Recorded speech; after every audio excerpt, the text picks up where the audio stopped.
झन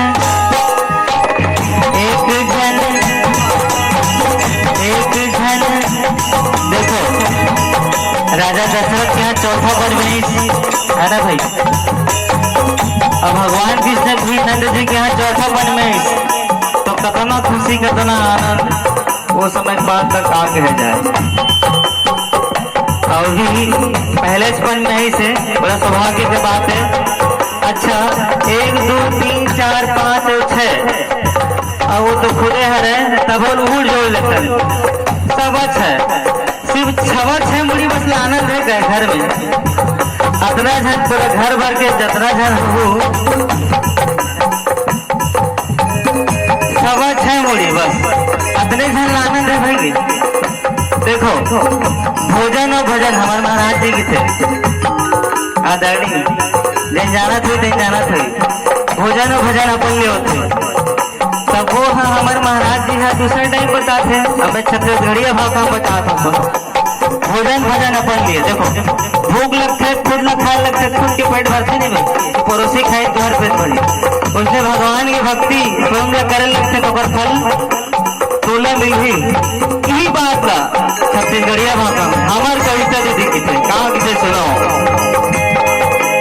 मंगनी मामा के मजा ले मंगनी मामा के मजा मंगनी मामा के मजा मंगनी मामा के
बिटवा बिना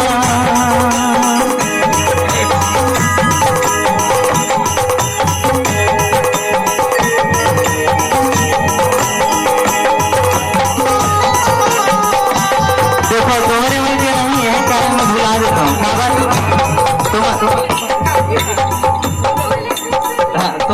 तुम्हारा ज्यादा दिखा नहीं ना तो मैं भुला देता हूँ। देखिए अपन मुड़ी के